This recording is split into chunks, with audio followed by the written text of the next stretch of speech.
Dans la chambre scellée du transpondeur quantique, le seul bruit était le bourdonnement de la culpabilité de Kira. Le bourdonnement des systèmes en veille s'insinuait dans mes oreilles. Mon propre souffle me paraissait trop fort. Je fixais les écrans du transpondeur Ares, mes doigts effleurant les commandes tactiles sans les activer. La lumière froide de l'interface bleuissait mes mains, soulignant chaque cicatrice, chaque trace de cambouis que le savon n'avait pas su effacer.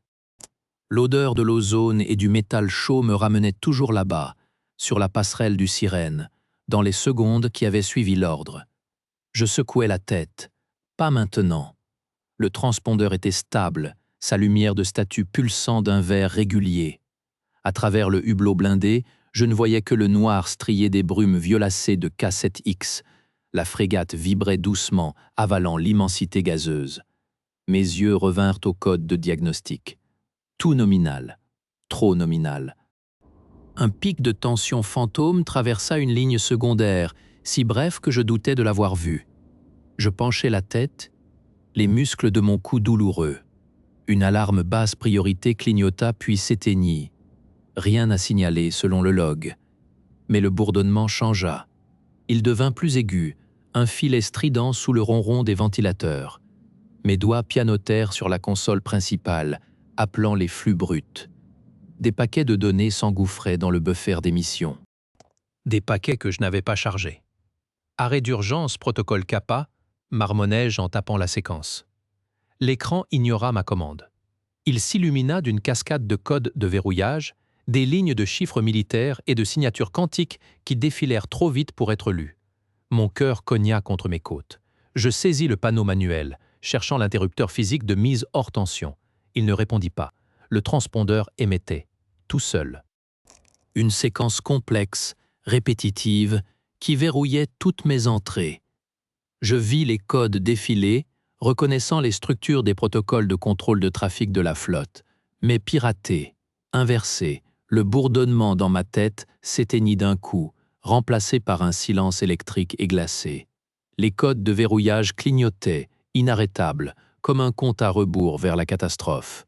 Mes doigts pianotèrent sur le clavier secondaire. Une fenêtre d'analyse spectrale s'ouvrit, épousant le signal parasite. Les schémas se dessinèrent, des salves de données brutes encapsulées dans les protocoles de contrôle de trafic. Pas un message, un ordre de ciblage. L'algorithme termina le décryptage, 6 signatures, 6 vecteurs de propulsion froide tracés sur la cartographie tactique en surimpression.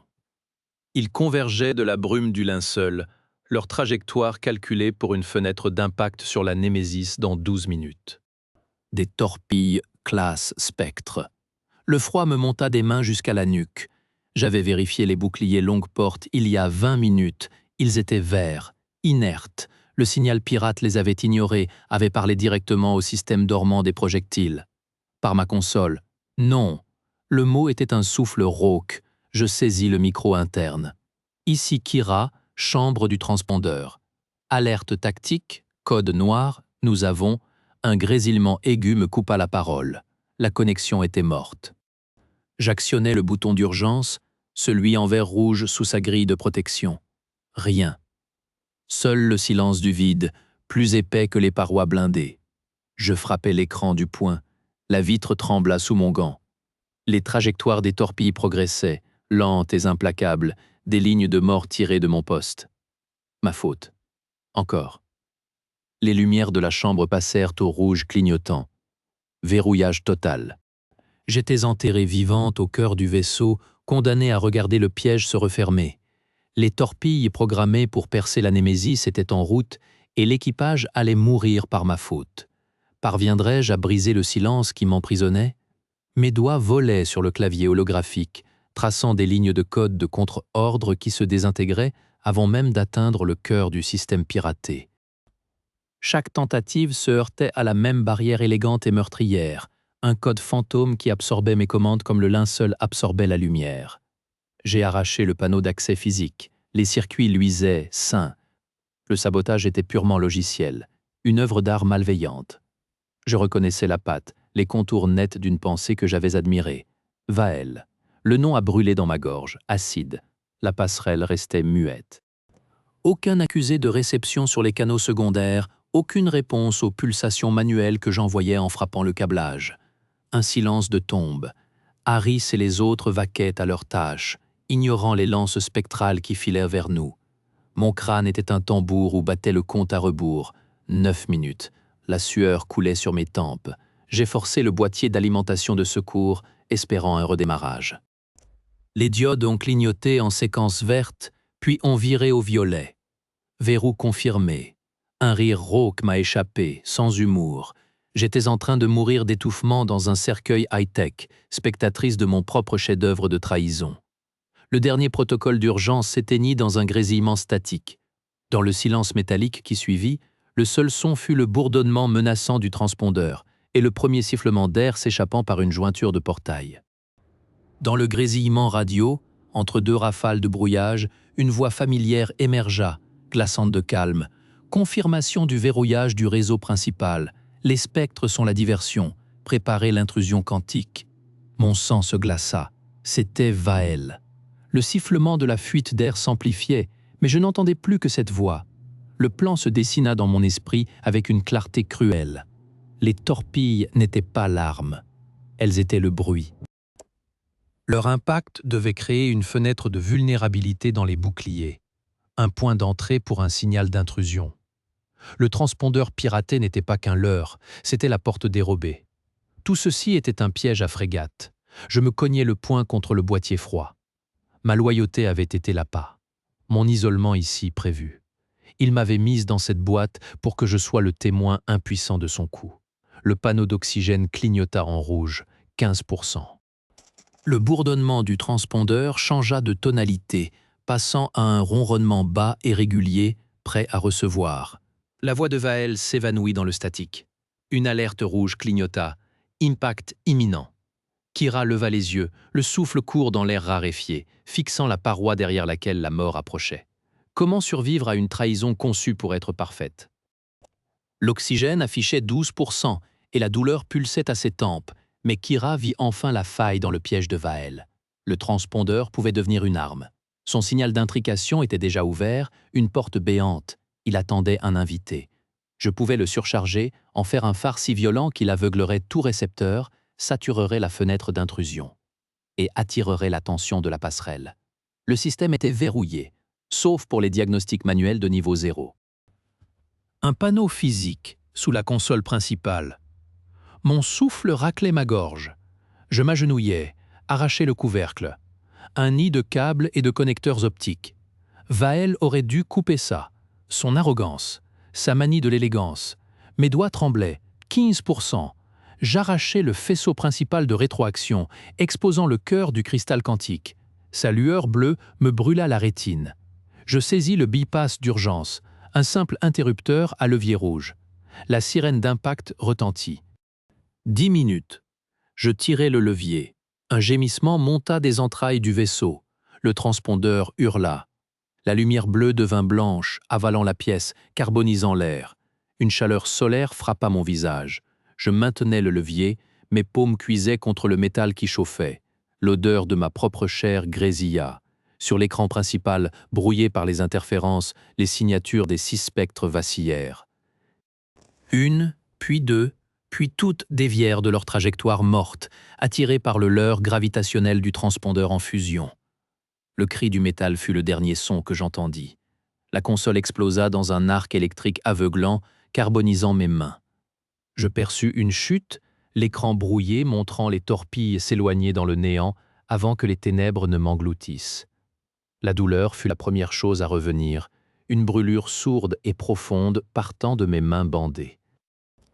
Puis les sons, le bip régulier d'un moniteur, le murmure étouffé d'une conversation, le sifflement lointain des systèmes de recyclage d'air. Une odeur d'antiseptique et de chair carbonisée stagnait. J'ouvris les yeux. Le plafond blanc de l'infirmerie était flou.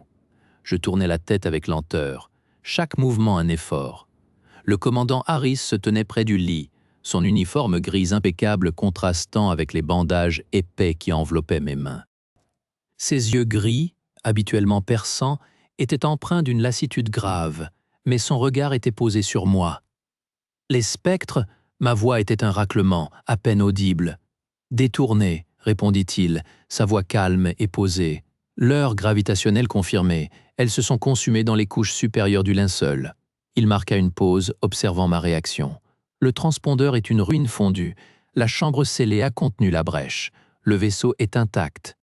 L'équipage est sain et sauf. Les souvenirs revinrent par vagues acides. L'oxygène à 15%, le hurlement du métal, la lumière blanche. J'essayais de bouger les doigts. Un éclair de douleur aiguë me transperça, et un gémissement rauque s'échappa de mes lèvres. Le médecin du bord, le docteur Elara, une femme aux cheveux courts et aux gestes précis, s'approcha et ajusta un perfusionneur sur mon bras. Les brûlures sont profondes, tissu nerveux endommagé. Les greffes de régénération ont déjà commencé. Vous garderez l'usage de vos mains, mais les cicatrices resteront, et les dégâts auditifs sont temporaires. Les cicatrices, un prix dérisoire. Vael, prononçai-je, le nom amer sur ma langue. Le visage d'Aris se ferma, ses traits se durcissant. Les logs résiduels du transpondeur avant sa fusion ont été partiellement récupérés. Ils contiennent la signature de son piratage, les codes d'accès prioritaires qu'il a utilisés et la destination de l'intrusion quantique avortée. Une station relais fantôme dans le secteur Corben. Il posa une main sur la barre du lit, les jointures blanches. La flotte a émis un mandat d'arrêt pour haute trahison. Il est en fuite. Nous le traquons. La confirmation tomba comme une pierre dans mon estomac. Pas de doute, plus d'ambiguïté. J'avais été un appât, un témoin sacrifiable. Ma loyauté aveugle avait scellé le sort de mon premier équipage et avait presque coûté la némésis. « Je suis désolé », murmurai-je. Les mots étaient insignifiants, creux face à l'ampleur de la trahison. Aris secoua la tête, un mouvement lent et las. La culpabilité est un leurre, Kira, comme les torpilles. Vous avez regardé au travers, vous avez choisi d'agir. Le rapport officiel le dira. La Némésis doit sa survie à l'officier de communication qui a identifié et neutralisé une attaque quantique de niveau stratégique. Il ne disait pas « vous avez sauvé le vaisseau », il disait « vous avez neutralisé une attaque ». C'était factuel, c'était vrai. Cela laissait de la place pour respirer. Je passais 3 jours dans l'infirmerie. La douleur devint une présence familière, un rappel constant. Aris vint chaque jour, rapportant les progrès des réparations du vaisseau, l'avancée de l'enquête. L'équipage avait été secoué mais indemne. Les dégâts se limitaient à la chambre du transpondeur et aux systèmes adjacents.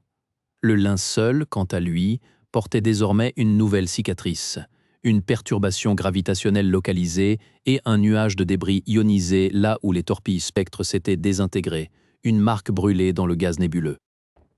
Vael avait couvert ses traces avec une expertise diabolique, mais la piste des logs pointait vers les confins, vers ces zones grises où la flotte n'avait qu'une autorité théorique. La station relais fantôme Corben 7 était un nœud de données abandonné depuis une décennie, un lieu parfait pour une opération clandestine. La traque serait longue. Le 4e jour, le docteur Elara me libéra. Mes mains étaient encore enveloppées de bandages légers, des gants de régénération qui picotaient et démangeaient. Je me levais, le corps étranger, faible après des jours d'alitement. Je demandais à me rendre sur la passerelle. Le corridor menant à la proue était strié de marques de soudure fraîche, l'air chargé d'ozone et de poussière métallique. Des techniciens s'affairaient encore à remplacer des conduits endommagés par la surtension. L'équipage croisé me saluait d'un hochement de tête, sans un mot. Leur regard n'était plus chargé de pitié ou de suspicion, mais d'une reconnaissance sobre. J'étais l'une des leurs, à présent, celle qui avait brûlé pour le vaisseau. La porte de la passerelle s'ouvrit dans un sifflement. L'activité y était calme, concentrée. Les consoles endommagées avaient été remplacées. Sur l'écran principal, la géante brumeuse K7X, le linceul, tournait lentement, une boule de soie et d'orage indifférente à notre drame. À sa surface, une tache plus sombre, une perturbation rémanente, marquait l'endroit de la détonation des spectres. Aris était à son poste, discutant à voix basse avec le lieutenant au censeur. Il me vit, fit un geste bref d'accueil, je m'approchai, mais pas silencieux sur le plancher métallique. Je ne savais pas quoi dire. Aris parla le premier, sans se retourner, les yeux sur les données défilant. « Nous quittons le secteur dans 6 heures. Les réparations sont suffisantes pour le voyage. Nouvelle affectation, patrouille dans la ceinture de Halcyon, une mission de routine.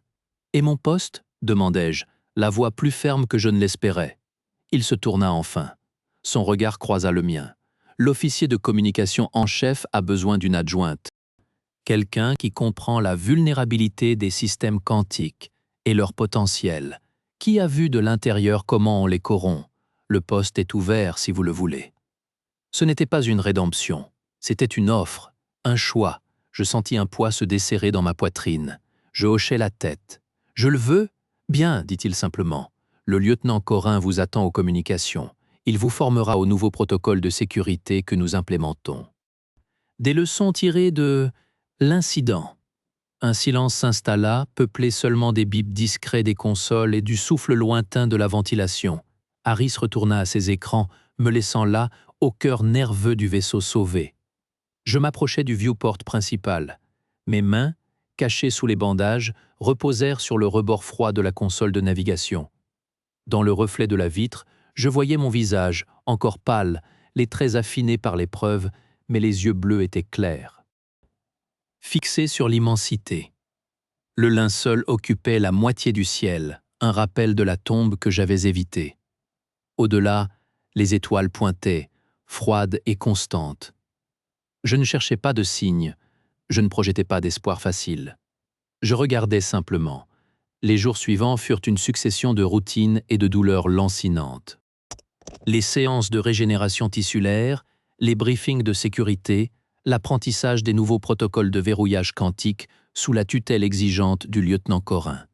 Mes mains, libérées de leurs bandages, étaient maintenant recouvertes d'une peau neuve, rose et sensible, striée de lignes pâles qui demeureraient. Des cicatrices, oui, mais aussi des cartes de survie. Un soir, alors que je terminais l'analyse des logs résiduels de l'attaque pour le rapport officiel, je tombais sur une séquence cryptée. Un fragment trop endommagé pour être entièrement décodé, mais dont la signature de compression correspondait aux méthodes de Vael. Il ne contenait qu'une coordonnée partielle et un horodatage futur. Assez pour confirmer que la station Corben 7 n'était qu'un relais, pas une destination finale. Assez pour savoir que son plan était plus vaste. Je porta l'information à Harris.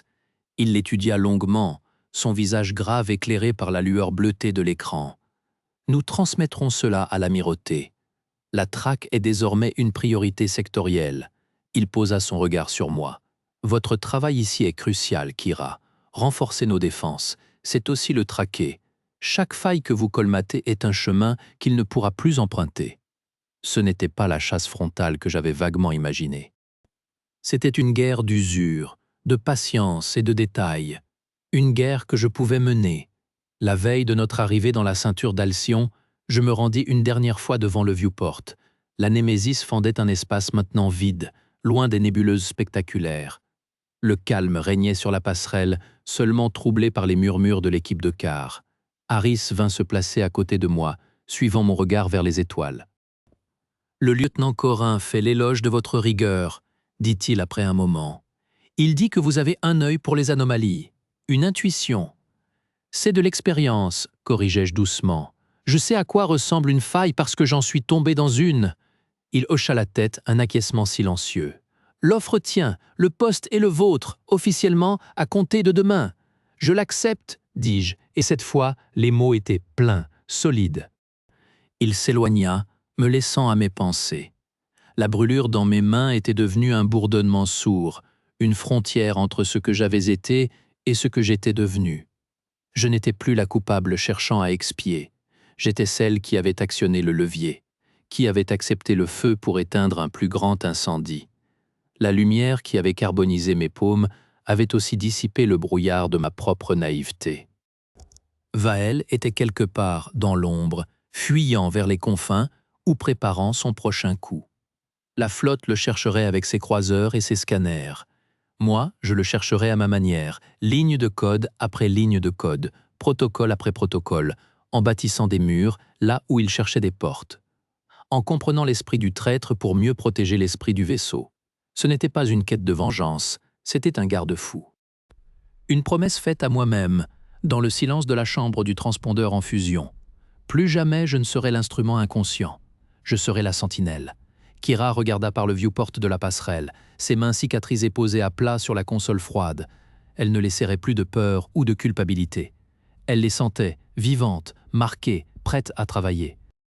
Pour la première fois depuis bien longtemps, le chemin devant elle n'était pas un labyrinthe de regrets, mais une ligne claire tracée dans le noir de l'espace, faire de sa faiblesse passée une force pour les autres.